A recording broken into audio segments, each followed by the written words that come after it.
नमस्कार, बहुत स्वागत है IND24 के इस खास बुलेटिन 4 की चुनौती में। क्योंकि खंडवा लोकसभा सीट और 3 विधानसभा क्षेत्रों पर सबकी नजर है। जनता किसको अपना मत देगी, इसके नतीजे तो 2 को पता चलेंगे, लेकिन उससे पहले कांग्रेस हो या बीजेपी, दोनों ही दल जनता को रिझाने में लग गए हैं। सिंपैथी सीट भले ही है कांग्रेस लोकसभा की, लेकिन उसके बावजूद हम देखते हैं खंडवा के रण को। तो ज्ञानेश्वर पाटिल जो कि बीजेपी की ओर से हैं, तो राजनारायण सिंह जिन्होंने कांग्रेस का दमखम रखते हुए नजर आ रहे हैं। और ये खंडवा लोकसभा सीट इसलिए भी अहम हो जाती है क्योंकि इसे बीजेपी की पारंपरिक सीट माना जाता है। नंद कुमार सिंह चौहान जिनके दिवंगत होने के बाद ये सीट खाली हुई है, नंदू भैया के उपनाम से वे इस क्षेत्र में काफी प्रसिद्ध हैं और लगातार, यानी कि अगर संख्या की बात करें तो 6 बार वे यहां से सांसद रह चुके हैं। और पारंपरिक सीट इसलिए भी कहा जाता है इसे बीजेपी की क्योंकि बीजेपी के पितृ पुरुष कुशाभाऊ ठाकरे भी इसी सीट से भारतीय जनता पार्टी का प्रतिनिधित्व किया करते थे। तो बीजेपी की दृष्टि से काफी महत्वपूर्ण सीट हो जाती है। वहीं हम बात यदि कांग्रेस के प्रत्याशी या कांग्रेस खेमे की करें, राजनारायण सिंह की करें, तो राजनारायण सिंह एक चर्चित नाम है। वे न केवल हर बार उनको सीट मिली है और सियासी समीकरण देखिए, बीजेपी की परंपरागत सीट जैसा कि हम आपको बता रहे हैं, खंडवा लोकसभा क्षेत्र में 8 विधानसभा क्षेत्र आते हैं, अलग अलग 8 विधानसभा क्षेत्र। अब देखिए इसमें कौन कौन सी सीट है। खंडवा है, बुरहानपुर है, नेपा नगर है, पंधाना है, मांधाता है, बड़वा है, भीकनगांव शामिल है। कुशाभाऊ ठाकरे, जैसा कि हम आपको बता रहे थे, कुशाभाऊ ठाकरे यहां से सांसद रह चुके हैं, एक अहम सीट भारतीय जनता पार्टी के लिए। बात करें 1996 से 2019 तक नंद कुमार सिंह चौहान, नंदू भैया, उन्होंने यहां से चुनाव लड़ा। इस सीट से वे लगातार चुनाव जीते, यानी अजय योद्धा इस सीट के वे रहे हैं। और नंद कुमार सिंह चौहान कुल 6 बार इस लोकसभा पहुंचे इसी खंडवा सीट से। और यहां की करीब 26% आबादी ओबीसी वर्ग से आती है, यानी अन्य पिछड़ा वर्ग। और बीजेपी की बात करें तो 25 साल बाद ओबीसी उम्मीदवार बीजेपी ने उतारा है यहां पर, यानी सियासी समीकरण को इस तरह से हम समझने की कोशिश करेंगे। और इस बार की बात करें तो 16 प्रत्याशी अपनी किस्मत आजमा रहे हैं, कुल 16 प्रत्याशी, जिनमें 5 राष्ट्रीय दल के प्रत्याशी हैं, 11 प्रत्याशी निर्दलीय हैं। वहीं बात करें तो भारतीय जनता पार्टी की न केवल परंपरागत सीट है बल्कि बीजेपी को खास तौर से कुल मतदाता पर एक नजर, 19,56,000 इस सीट के, खंडवा सीट के कुल मतदाता 19,56,000 हैं। खंडवा लोकसभा में अनुसूचित जाति और जनजाति का खासा दबदबा रहता है, यानी ओबीसी जहां 26% पे है तो SC ST का भी एक बाहुल्य है। इस लोकसभा में महिला मतदाताओं की संख्या पुरुष मतदाताओं की अपेक्षा ज्यादा है, यह भी एक मेन फैक्टर है। पुरुष मतदाताओं की बात करें तो 9,79,451, लेकिन जब हम महिलाओं की बात करेंगे तो यह संख्या होगी 9,49,862। यानी आप फर्क देखिए दोनों में। तो कुल मतदाता 19,56,000, एक बार फिर से समझते हैं। और इसमें जब हम देखते हैं अनुसूचित जाति और जनजाति यानी SC ST वोटर का एक वर्चस्व यहां मौजूद है। महिला मतदाताओं की संख्या पुरुष मतदाताओं की अपेक्षा ज्यादा है, यह मेन फैक्टर है, इसलिए इसको दोबारा आपको बताया गया। पुरुष मतदाता की संख्या है 9,89,451। बात करें महिला मतदाताओं की संख्या तो 9,49,862 ये महिला मतदाताओं की संख्या है। और चलिए अब जानते हैं प्रत्याशियों पर एक नजर। खंडवा लोकसभा उपचुनाव में ज्ञानेश्वर पाटिल पर भरोसा जताया है। बीजेपी ने खंडवा लोकसभा सीट पर 25 साल बाद एक ओबीसी चेहरा दिया। पूर्व जिला पंचायत अध्यक्ष भी हैं ज्ञानेश्वर पाटिल। दिवंगत नंद कुमार सिंह चौहान के करीबियों में से एक ये माने जाते हैं। खंडवा लोकसभा उपचुनाव में ज्ञानेश्वर पाटिल पर भरोसा जताना कहीं ना कहीं उनकी एक बेदाग छवि और नंद कुमार सिंह चौहान का सबसे खासम खास होने का तमगा भी है उनके पास।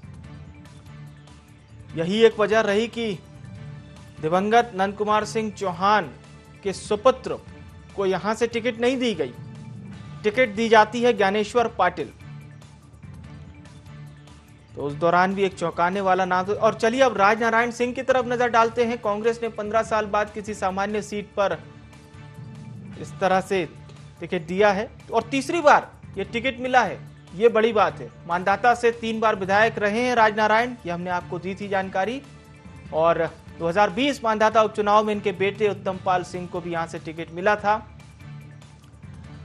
ठाकुर और गुर्जरों पर ये खासी पकड़ अपनी रखते हैं, जो इनका वोट बैंक है, और पार्टी सर्वे में भी प्रबल दावेदार के रूप में इनका नाम आया था।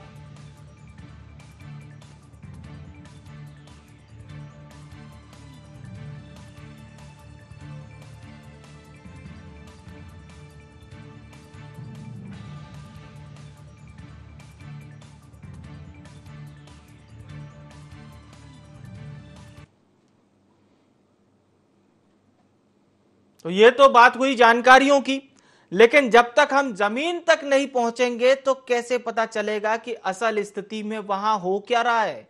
तो वहां मतदाताओं का क्या कहना है, सियासी दल के जो लोग हैं उनका क्या कहना है इस विशेष खंडवा लोकसभा उपचुनाव को लेकर, ये क्रमवार आपको सुनवाते हैं। भारतीय जनता पार्टी ने अभी तक के बहुत अच्छा कार्य किया है और स्वर्गीय नंदू भैया ने भी बुरहानपुर के विकास के लिए बहुत अच्छा कार्य किया है। और आगामी जो अभी प्रत्याशी है ज्ञानेश्वर भाई पाटिल, ये किसान है और गरीब है और परिवार से जुड़े हुए, हर लोगों से जुड़े हुए हैं। इन्होंने भी अच्छा काम किया हुआ है अपने पुराने कार्यकाल में। तो आने वाले समय में भारतीय जनता पार्टी के प्रत्याशी जीतेगा। माननीय नरेंद्र मोदी जी ने, भाजपा सरकार ने बहुत ही अच्छे काम किए गरीबों के लिए और पार्टी अच्छे स्तर पर काम कर रही है, गरीब से गरीब लोगों के साथ में अनाज पहुंच रहा है। और हम पूरे सैन समाज की ओर से तो हम यही चाहते हैं कि बीजेपी सरकार पूरी आए। अभी चुनाव मतलब इतना बीजेपी के शासन में जैसे महंगाई या तेल किस में जैसे पहले 200 रुपये मतलब बिल बोल रहा था बीजेपी वालों ने कि 200 रुपये बिल देंगे, बाकी अभी बिल भी अनशन आ रहे हैं। जैसे 2-3 हज़ार रुपये महीने का बिल आ रहा है घर पे। टंकी भी देखो 300-400 रुपये पहले कांग्रेस की सरकार में थी, अभी देखो तो 950-1000 रुपये के मतलब रेट चल रहा है टंकी का।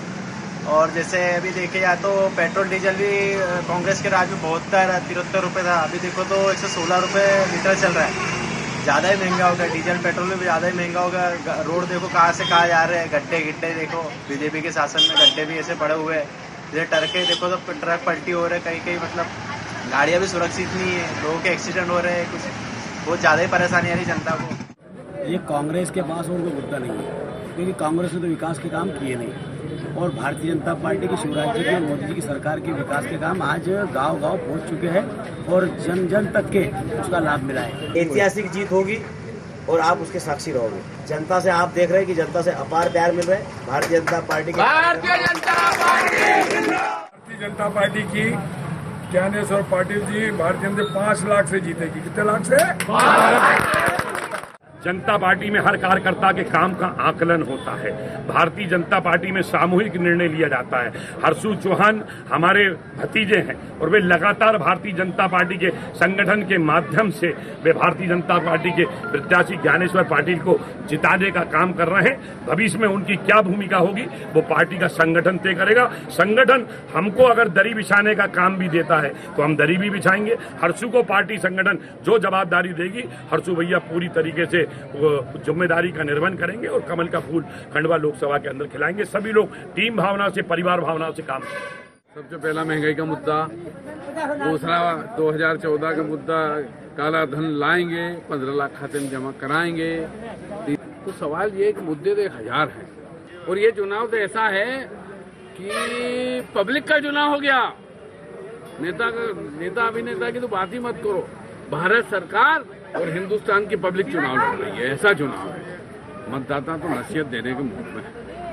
अब पता लगाओ मेरी बात को, ये ऐसा पहला चुनाव है कि मैंने आज तक बहुत कुछ ऐसे लोग देखे हैं, बीजेपी के लोग, जो भारतीय जनता पार्टी से बीजेपी के लोग खुद भी तंग है। वो इसलिए तंग है कि कोई सुनने वाला नहीं। तो यहाँ संगठन और विधायक जी मिलकर कांग्रेस पूरी तरीके से कमलनाथ जी के नेतृत्व में, अरुण यादव जी के नेतृत्व में पूरी मुस्तैदी के साथ जमीन पर उतरी है चुनाव लड़ने, और इसलिए भी हमें प्रतिसाद मिल रहा है आम जनता से मिलकर, क्योंकि जनता के बीच में जब हम सब लोग जा रहे हैं तो भारतीय जनता पार्टी और शिवराज सिंह का मध्य प्रदेश का 16 साल का कार्यकाल, जिसमें देखा जा रहा है, और 1 साल का हमारे पूर्व मुख्यमंत्री आदरणीय कमलनाथ जी का कार्यकाल देखा जा रहा है, तो महंगाई का भारी आक्रोश बीजेपी के प्रति दिखाई दे रहा है, और वो निर्णायक मोड़ पर 30 तारीख को महंगाई के खिलाफ जनता वोट करने जा रही है।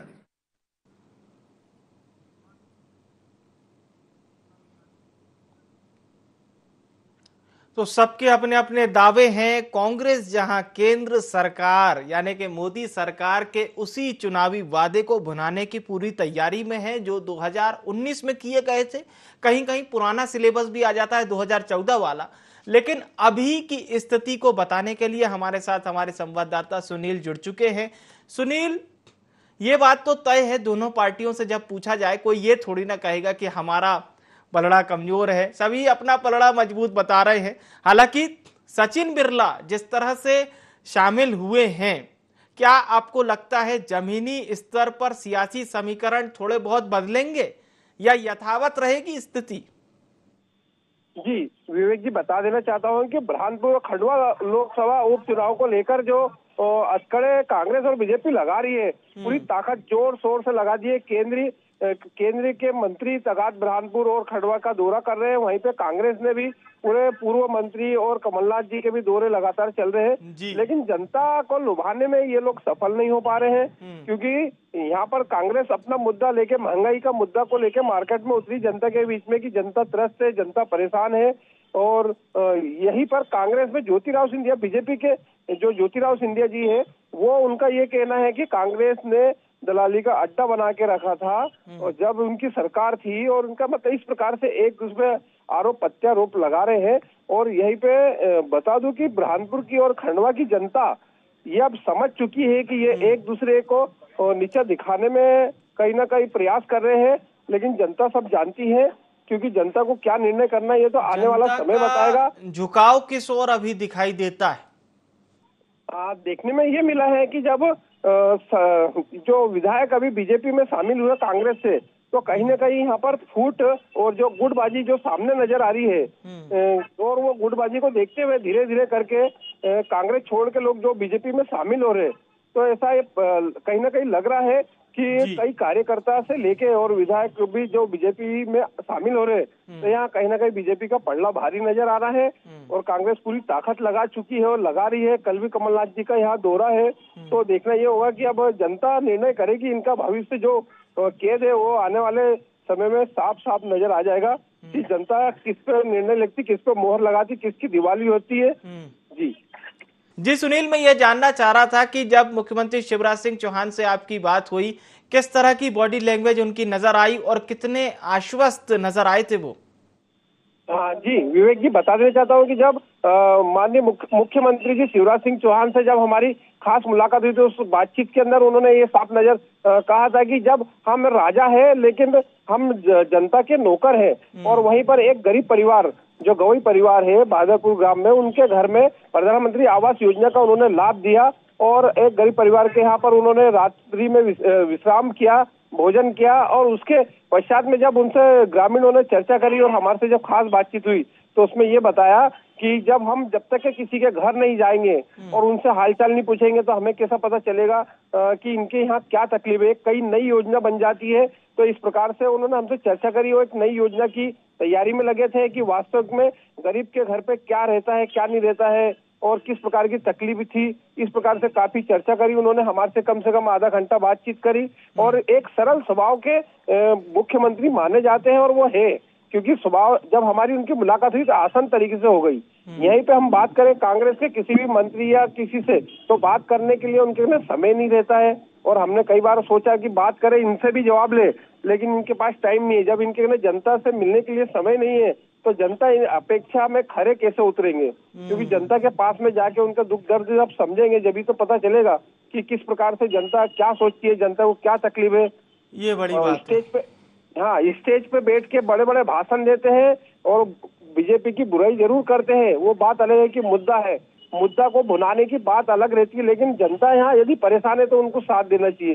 तो मुख्यमंत्री जी ने जब एक गरीब परिवार के घर में रात्रि विश्राम किया, उनका ये भी कहना था कि हम चाहे तो बड़ी बड़ी होटलों में रह सकते हैं, रेस्ट हाउस में रह सकते हैं, लेकिन हमें पता कैसे चलेगा जमीनी स्तर पे कि अंतिम छोर का जो व्यक्ति है उसकी समस्या क्या है।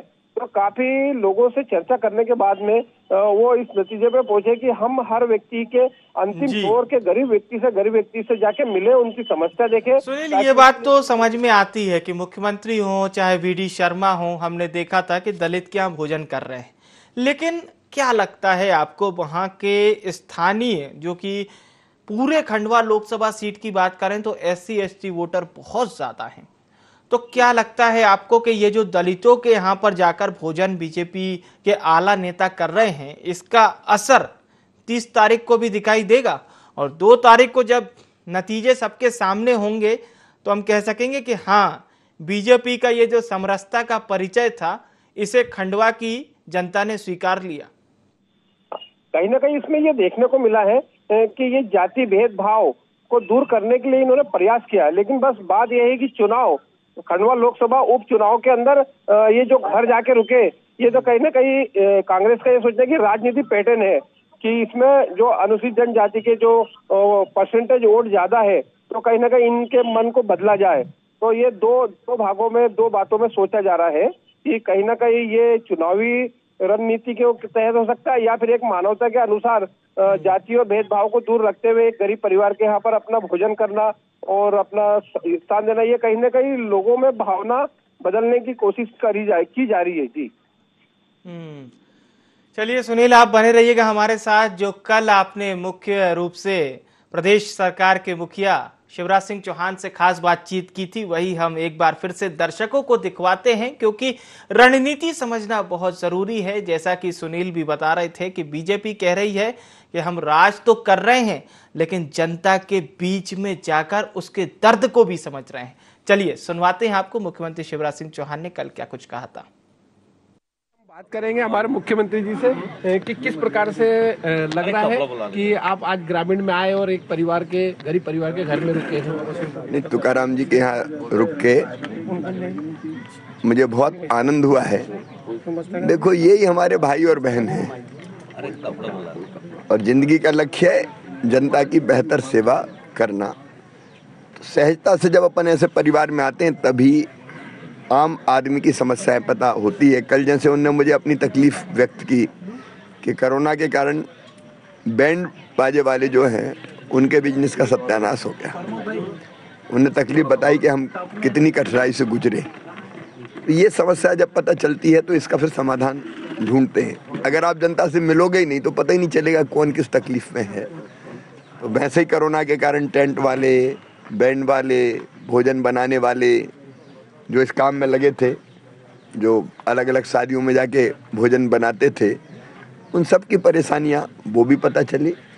और एक आम आदमी किन परिस्थितियों में रहता है वो घर में रह के ही पता चलता है ना। जब वो पता चलता है तो फिर उनकी बेहतरी की योजनाएं बनाने में मदद मिलती है। आपने घर में उनका राशन वगैरह भी देखा होगा, जैसे दाल है, तेल है, ये है, तो इसको लेकर भी कहीं ना कहीं आप विचार करेंगे? देखिए, ऐसा है कि परिवार बहुत अच्छा है, बहुत प्रेम से भोजन कराया। भोजन की व्यवस्था इतनी अच्छी थी कि पापड़ भी, रागी के पापड़ भी हमने खाए, गेहूं के पापड़ भी हमने खाए, और ठेसा में आनंद आ गया, बाजरे की रोटी और ठेसा। लेकिन बाकी चीजें एक मुख्यमंत्री के नजरिए से जब हम सोचते हैं तो परिवार के पास और क्या सुविधाएं होना चाहिए जो सामान्य परिस्थितियों में, या ये कह लीजिए कि आर्थिक कठिनाइयों में जो लोग जूझते हैं, दिन रात खून पसीना एक करके मेहनत की रोटी खाते हैं, उनके लिए तो वो चीज़ें कुछ समझ में आती तो हम बनाते जाते हैं। जैसे मैंने कहा, एक घर में अगर कई परिवार रहते हैं छोटे से तो तकलीफ होती है। तो मुझे लगता है कि हर घर का, हर परिवार, पति पत्नी और बच्चे, उनका कम से कम एक छोटा सा घर तो हो, जहाँ वो अपने बच्चों के साथ आराम से रह सके। तो ये चीजें इसी में से एक योजना बन जाएगी मेरी। मतलब ऐसा लग रहा है कि आगे नई योजना बनेगी? नहीं, निश्चित तौर पे तकलीफ देख के योजना बनती है। अब जैसे हमने तय किया है कि अब बैंड बाजे और बाकी शादी विवाह, अब कोरोना कंट्रोल है, अब चलने देते, इनका काम धंधा भी चले। ये हमने बात करी आदरणीय मध्य प्रदेश के मुख्यमंत्री शिवराज सिंह चौहान जी से, जिन्होंने एक ग्रामीण और गरीब परिवार के घर में अपना निवास किया, रात्रि में भोजन भी किया और साथ ही में वहाँ पे विश्राम किया। और इसी के साथ में यहाँ कहीं न कहीं ग्रामीणों में काफी उत्साह नजर आ रहा है। कैमरा पर्सन प्रणय के साथ सुनील अग्निहोत्री, IND24 बुरहानपुर। तो बुरहानपुर से हमारे संवाददाता सुनील अग्निहोत्री, जिन्होंने प्रदेश सरकार के मुखिया शिवराज सिंह चौहान से खास बातचीत की थी। और वाकई में एक जो परिचय देखने को मिला, बिल्कुल लाव लश्कर से दूर जाकर एक न केवल स्थानीय दलित के यहाँ पर रुकना, बल्कि एक मैसेज भी देना। अब इसके मायने क्या हैं, ये अलग अलग हो जाते हैं। बीजेपी जहां इसको समरसता बताती है तो कांग्रेस के अपने आरोप है। लेकिन अब ये तो हमने आपको बुरहानपुर के आसपास के क्षेत्रों की स्थिति बताई और समझाने की कोशिश की। पंधाना से हमारे संवाददाता अजय चौरे हमारे साथ जुड़ चुके हैं। अजय, पंधाना चूंकि खंडवा अंतर्गत ही आता है, खंडवा क्षेत्र में ये विधानसभा आती है, पंधाना का मतदाता क्या कहता है और क्या लग रहा है, क्या परंपरागत सीट जो बीजेपी की है, क्योंकि पंधाना पहले भी काफी वोट अच्छा रहा है बीजेपी के लिए यहां से, लेकिन इस बार स्थिति क्या नजर आ रही है? विवेक, मैं बता दूं कि यहाँ पर जो है काफी हलचल मची हुई है और यहाँ पर जो है जनता जो है चुप है और उसकी जो चुप कहीं ना कहीं हम लोग देखते हैं, जैसे पिछले चुनाव में भी देखा था, तो जनता जो है खुलकर सामने आती थी। लेकिन यहाँ पर जनता जो है और बयानों का दौर भी, आरोप प्रत्यारोप भी जो है, कांग्रेस और बीजेपी एक दूसरे पर आरोप प्रत्यारोप की बयानबाजी कर रही है। और जिस ताकत से बीजेपी के नेता और जिस प्रकार से कांग्रेस के नेता यहाँ पर सभी अपनी अपनी ताकत झोंक रहे हैं, तो वहीं कहीं ना कहीं जनता जो है दोनों को सुन रही है, दोनों की बातों को समझ रही है।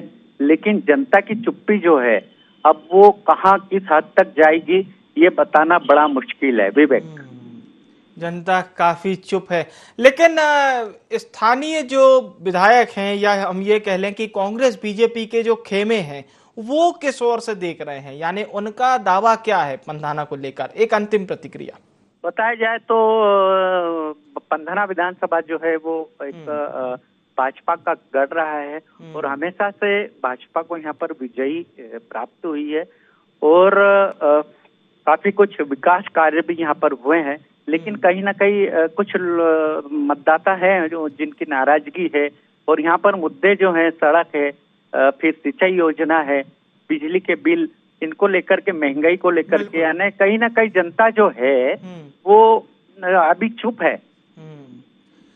बहुत बहुत धन्यवाद अजय आपका, और हमारे संवाददाता सुनील आपका भी बहुत बहुत धन्यवाद। तो खंडवा में किस तरह का रण है, वहां की जमीनी सच्चाई क्या कुछ सामने आ रही है? मुख्यमंत्री शिवराज सिंह चौहान जब पहुंचे थे खंडवा लोकसभा क्षेत्र में और किस तरह से वो दौरा करते हैं, ये काफी सहज होता है। लेकिन बीजेपी या कांग्रेस दोनों परिणाम को लेकर कितने आश्वस्त हैं, ये भी धीरे धीरे क्लियर हो रहा है। पर सबकी नजरें अब 30 तारीख पर ही टिकी रहेंगी, किस तरह से मतदाता उनके पक्ष में वोट करने आता है।